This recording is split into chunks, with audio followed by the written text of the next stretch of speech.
Everybody. This is Adam Elenbaas from Nightlight Astrology. It's Monday, May 27th, and I'm recording a follow-up from a previous chart demonstration that I did with client T, you may remember. And I'm also doing a little bit of work for another client that I'm calling client L. Now, I don't usually do a lot of chart demonstrations, but I've been doing them lately because I have a new course coming up on June 9th. It's a year-long program. I teach people Hellenistic astrology and how to practice Hellenistic astrology with charts, developing a client practice, or just taking your interest and love of astrology to the next level. And the most frequent question that I've been getting from people is, I'd like to see you working with charts. I'd like to see how you use some of the techniques before I, study with you for a year, which makes good sense. The problem with getting a reading from me is that I'm booked right now into July, almost heading towards August now. And because the course starts right away, it's not likely that people would be able to get in for a reading. So I'm doing some of these with volunteers who could not afford a reading.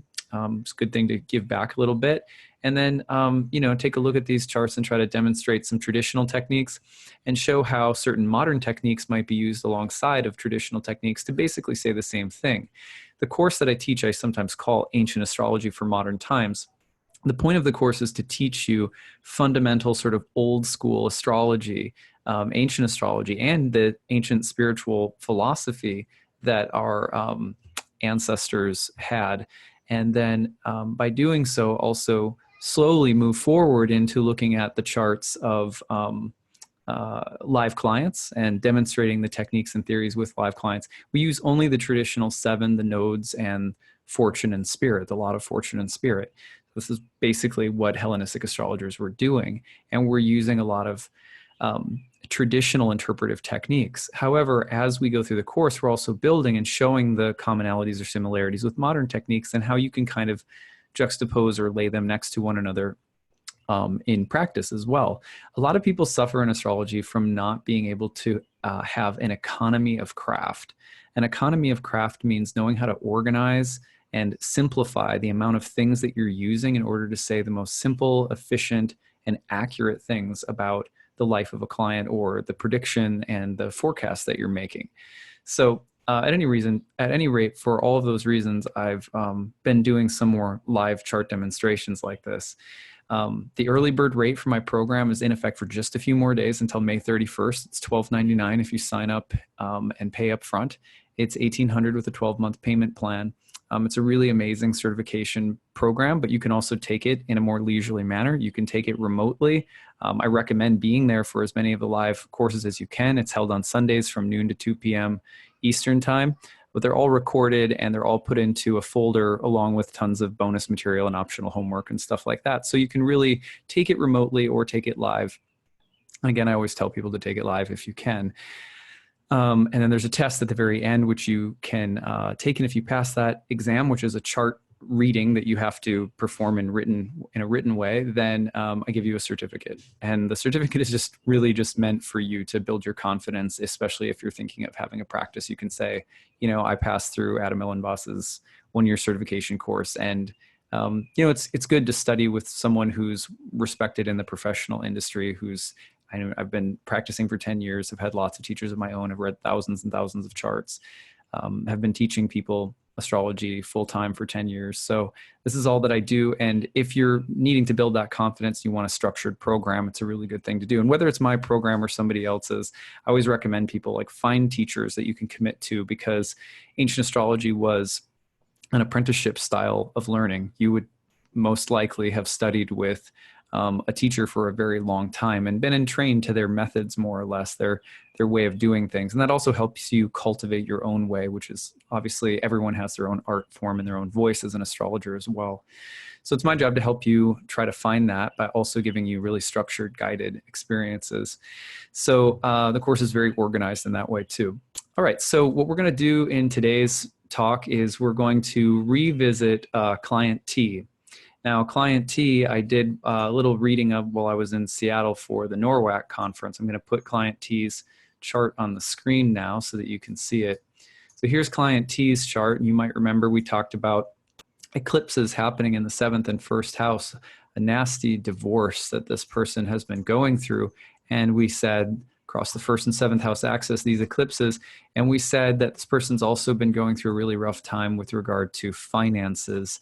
And we mentioned that the eclipses had been just recently happening across the eighth and second house axis, with the sun getting big aspect, and so on and so forth. And we talked about a number of different ways in which you can read this, both modern and traditional. But the gist of it was, we talked about relationship matters, and we talked about financial matters.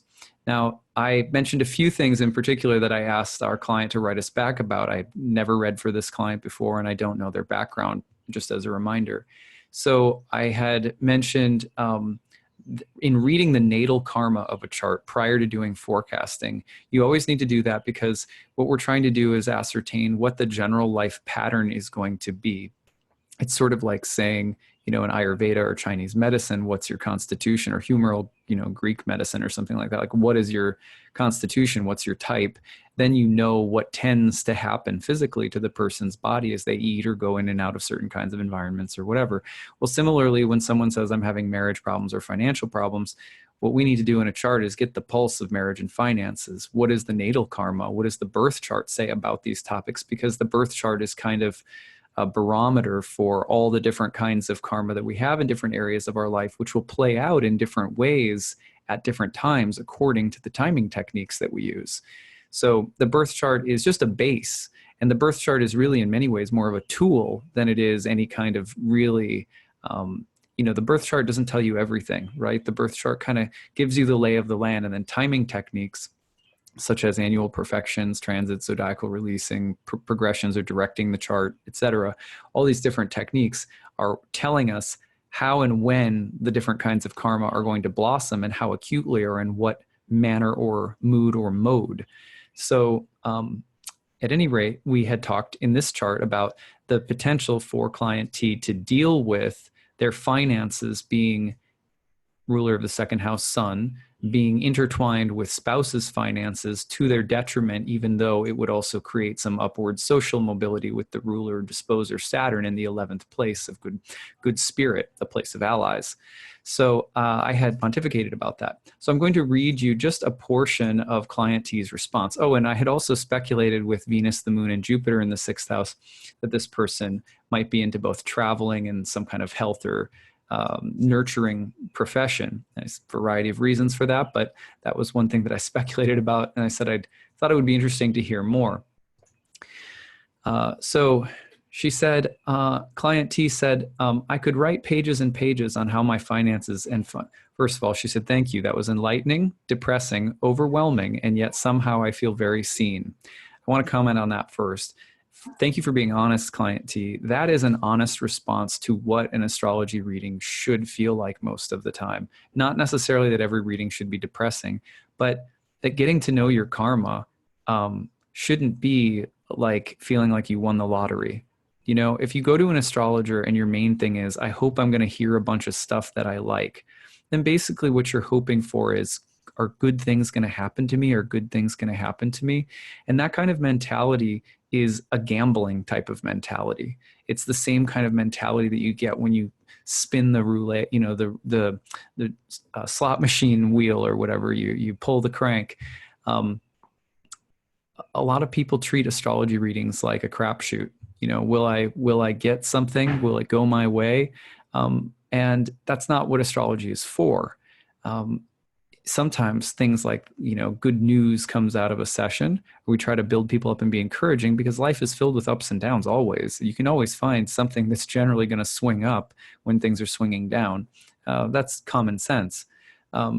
Astrology is more about trying to understand our karma and to give us the equipment of equanimity. By knowing what's coming, by knowing what we're born with on some level, we affirm for ourselves who we are, what we're carrying with us, and how to move through those experiences with grace, with dignity, with a certain degree of peace even, and joy, beauty. So to hear that it's enlightening and depressing is good, because that's how life is. You know what I mean? Like a real view of life from let's say the Buddha's perspective is sort of equal parts suffering and beauty, right? an astrology reading should be able to deliver honesty without being defeating, and encouragement without being, phony.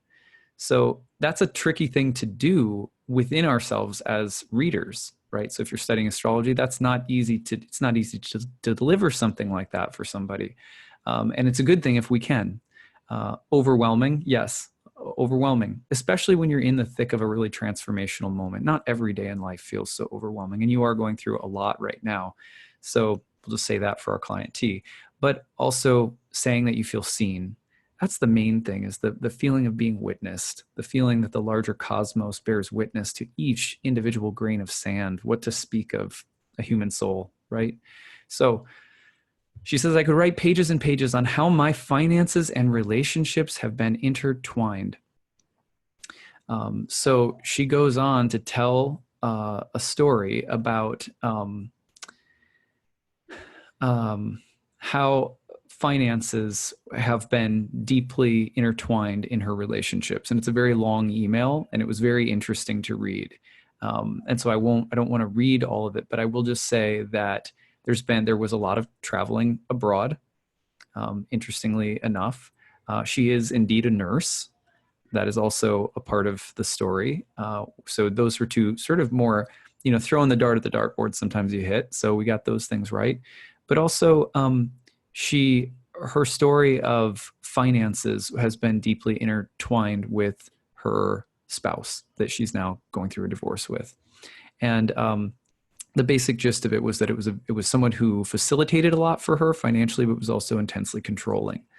And that's what we see when we see in this chart the ruler of her financial house, the sun, in the 8th house of the partner or spouse's assets or wealth, with the dispositor Saturn in a place of upward mobility like the 11th house, but it's still Saturn. You know what I mean? It comes with, and the sun is in its detriment here. So it comes with that control element.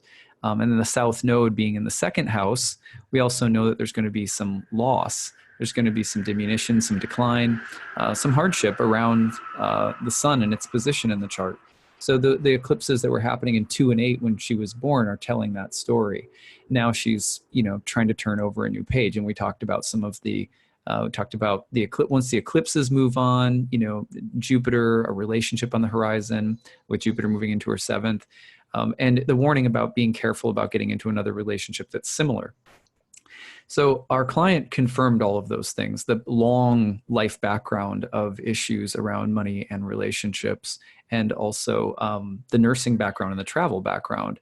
And the other thing that she confirmed for us was just that she saw a psychic, and the psychic also said that they see a relationship on the horizon. I had mentioned that with Jupiter moving through Sag and moving into the 7th house soon, that there could be another one on the horizon, but to be a little bit careful about it in case you don't want to repeat the same pattern.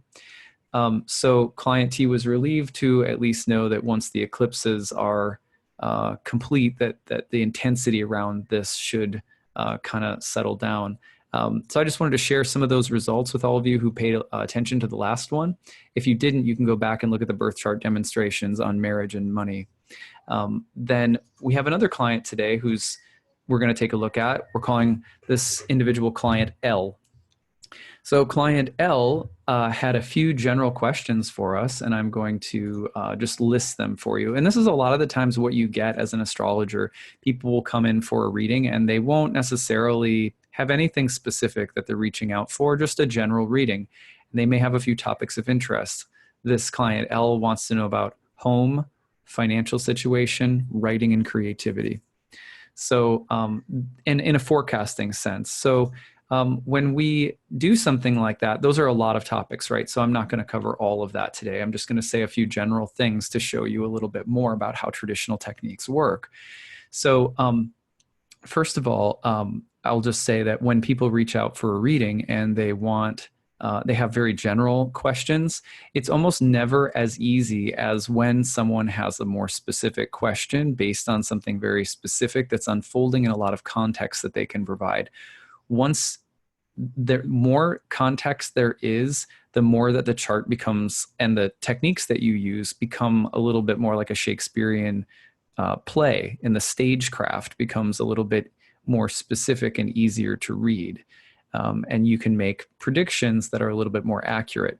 When people come in and it's kind of wide open, you don't have a starting place that limits the possibilities or parameters. And so generally speaking, that's harder to deal with, and the results that you deliver are going to be more general.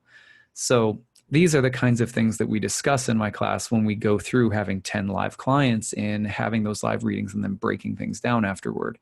But at any rate, so let's use a few traditional techniques and a few modern techniques. Let's look, for example, at the topic of home. The topic of home in a chart can be related to a number of different things traditionally. The fourth place is the roots of the chart and can signify land and foundations, parents, or more specifically, sometimes the father, especially in this case with the sun in the fourth house. There could be a really strong conversation that could be had with regarding one's father and the influence that they've had on the formation of their own home or family in life, especially given that this is an exalted sun, which is kind of a very powerful symbol. But at any rate, one of the things that we can notice right now is using traditional techniques, we want to see if anything positive or potentially negative is impacting the exaltation ruler of the fourth place, which is the sun, or Mars, which would be the domicile host of the fourth place, which, by the way, is in mutual reception with Mercury in the sixth house. So Mars is in Gemini and Mercury's sign, and Mercury's in Aries, which is Mars's sign. So it's a really nice Mercury-Mars connection here that will probably be, kind of really positive. It's a separate analysis that would take a while. But at any rate, is anything positively or negatively affecting Mercury, the sun, or Mars? I would look at all of those in relation to the fourth place, which is one of the places that could signify roots, land, family, or property. The other thing that sometimes can generally refer to land or property might be planets like the moon. The moon in any chart may refer to marriage or home or domestic matters or even one's mother. So that would be another area. Okay, so, and then you just look at general afflictions in the chart, like is anything really messing up the moon, or, is anything really kind of challenging the sun and Mercury and Mars and things like that. So in this case, again, I'm going to keep things just really simple, doing a little bit of a shorter video today, even for me, I hope. But Saturn is transiting through client L's first house right now in Capricorn. Just in general, we're not going by degree, we're just taking it through the first house. So for a couple of years, we have Saturn pressing onto the fourth house from a superior position. So it kind of has this role of domination and power over fourth house matters. If one's father is still living, this could be a critical time of health for one's father, for example.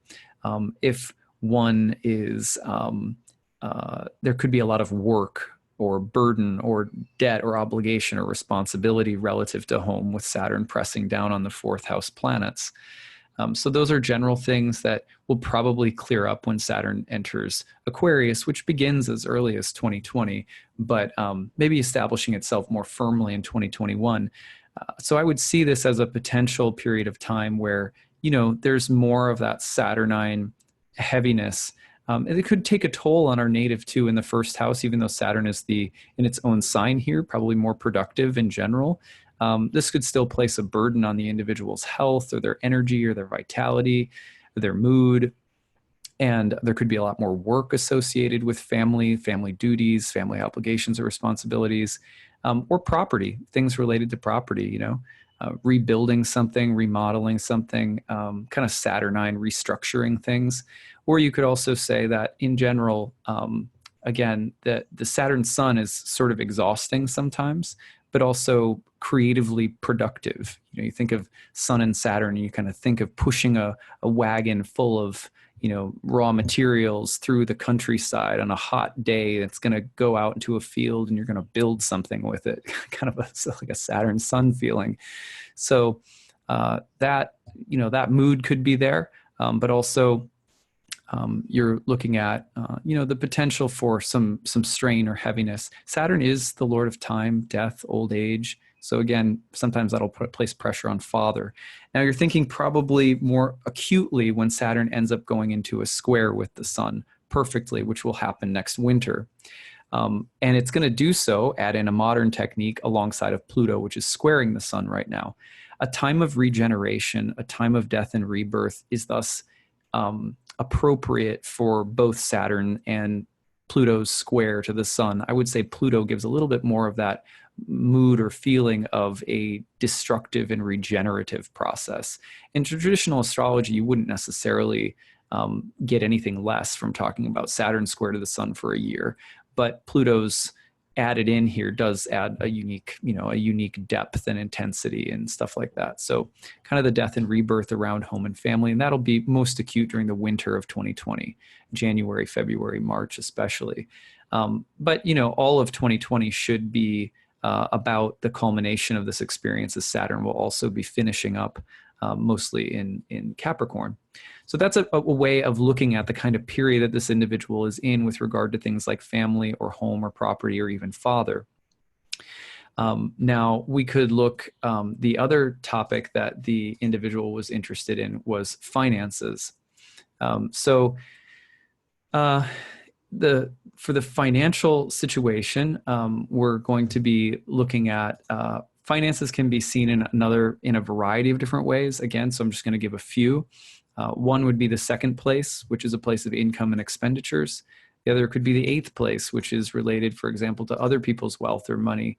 The fifth place is sometimes implied because it's related to the assets of one's parents, or even the assets that come to you to bless or benefit your home or family or your estate. It was originally called the House of Good Fortune. The 11th house is also a place of assets and resources, though typically more in terms of allies, benefactors, people that are in power. So there's a lot, again, that, you like just giving you that little survey, you can tell there's a lot that you could say about money potentially.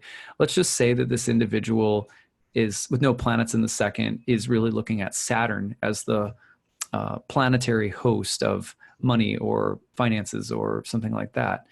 Saturn's host in turn is Mars, right? And Mars in Gemini in the sixth house. And then there's that mutual reception with Mercury in the fourth. So if I were doing this full on, I would want to do a full analysis of all of that. But let's just say for keeping it simple, that Saturn and money has something to do with allies, has something to do with friends or benefactors or something like that. Well, once you get into 2020, there's going to be a Saturn and Jupiter conjunction in Aquarius in the second place that will be witnessing or sort of beholding the 11th place and the ruler of the 11th place, and Saturn will be in its own sign in the second place. This would typically mean, especially, we'll use a modern technique now, given the co-present opposition that's gradually growing from Uranus towards Saturn, that one's structures or resources, or one's structures or systems of support, socially or professionally, are in the midst of some kind of turnover or change. A Saturn-Jupiter conjunction implies as much in the second house, that one may be about ready to change in terms of their financial status, like a new stream of revenue, a new way of making money, or even some very formal or defining turn of events relative to finances, like retirement, or in a new form of investment, or changing some kind of social or professional network or strategy, or dealing with some kind of change or transformation relative to one's allies or circles of friends that would in some ways affect finances. And my guess here would be for the better, but not for a little bit. The conjunction implies the start of something new. And given Uranus's ongoing opposition to Saturn in the background, and just knowing that there's a square going on from Saturn and Jupiter to natal Saturn in the 11th here, I would say that there's a new beginning that's going to come around finances and relationship to allies or professional groups or something like that. But it's going to take a while for the transition to really root in, and it may require some departures from the norm, or some rebuilding or restructuring, or even some kind of rebellion or breaking away from something that's no longer working. Saturn-Jupiter conjunctions often mean a new beginning, but one that's kind of bold and daring, because it has to, Saturn's kind of conservative, but Jupiter wants to kind of move forward and is generally more liberal. So there's a marriage of liberal and conservative forces you see trying to work together through a square with the old guard in this chart relative to money and systems or structures of support. We see the same thing, Uranus opposing Saturn. So there's an old technique versus a new technique. So, and again, one of the benefits of learning astrology in this way and learning how to use simple, old traditional techniques to analyze natal karma and to read transits, and then pairing them eventually with modern techniques, is that you learn simpler ways of reading the chart. You can stay more organized in your head as you read for people. And that, for most people, is really relieving. And it just gives you more of a ground beneath you to feel confident. I always tell people this, I've said it like every video, more symbols in the chart, more aspects, more. You'll notice I don't have any lines in the middle of the chart. Ancient astrologers didn't have a bunch of lines in the chart. They were working with fewer things, and yet had, in many ways, much more specific prognosticative abilities. And they were much more organized and efficient, in my opinion. So hopefully students in my class will get some of that too. Last but not least, this client wanted to know about what was it? It was writing and creativity. So writing and creativity. This is to me, this is a fun one, because this person has an exalted Venus in the 3rd place, which totally, is the ruler of you'll notice that Venus is also the host or ruler of the 5th place, which is called the joy of Venus and has long been related to creative endeavors, Venusian things. So an exalted Venus, quite a romantic placement, right? There's so many more things that could be said. We haven't talked about the eclipses in houses 1 and 7, Pluto's square to Jupiter, like there's a lot going on. One of the things that I really like here, and I'm going to do a few modern techniques now alone, is that you have Neptune conjoining Venus right now in the 3rd house. It's really good for imaginative, creative process, and especially writing, which is something also associated with the 3rd house. But the ancient way of looking at the 3rd house is a house of the moon and the goddess. And the way that those topics end up relating to writing is a little bit different than what modern astrologers often say when they think about the 3rd house in relation to writing. They usually will relate it to Gemini. Ancient astrologers did not look at the houses, their topics connected to the signs. So there's a whole different rationale behind the houses than a lot of what we use in modern astrology. So learning those differences is also really exciting, but part of the class. So shameless self-promotion here. But at any rate, you can also see that with the dispositor of Venus, also exalted, Jupiter exalted, right? There's some powerful creative energy here. You'll often see people that have a bunch of kids, or people who have a prolific creative life, or that, there's a lot of water flowing, there's a lot of life flowing. This is a really imaginative, creative person that probably needs a lot of, almost a grand water trine with Saturn up in the 11th. So, a lot of creative flow is going to be necessary. And with Pluto making an opposition to that Jupiter currently, and Saturn opposing that Jupiter as well, with Neptune on top of Venus, you're thinking about life right now, providing you probably with some transformative experiences that could be channeled into creative content. That's just a really simple, I think that's pretty obvious. A lot of people might see that. But what I really like about the Neptune on top of Venus right now is that there's a sense of Venus being infused. She's already exalted, but she's being infused with this kind of otherworldly quality, while her dispositor Jupiter is getting lit up by an opposition from Pluto. So this is deep, substantive, imaginative, probably very personal material that's coming forth right now. And it may also have a lot to do with love and relationships. Venus getting hit by Neptune. Eclipses currently happening in the 7th house where they were happening when she was born. So very interesting to see all of that. Now, in terms of, I'm going to use a traditional technique now to talk about writing, and that's zodiacal releasing. So when would we see a productive, like a really sort of productive, creative period coming forth. And so let me just make sure I've got this right. Okay. So we would look for that in terms of, in zodiacal releasing terminology, our client is in a 27-year long Saturn period. Now that doesn't spell writing in this chart, right? So that's not like the main focus of the 27 years, but there are sub periods that may really highlight that Venus. For example, between May 22nd of 2016 and January 17th of 2017, our client L was in an 8-month-long Venus ruled period. Those are periods like that where you may see the proliferation of creative material. So currently, our client, where am I? As of September of 2018, moved into a Cancer period. That's a 7th house period, right?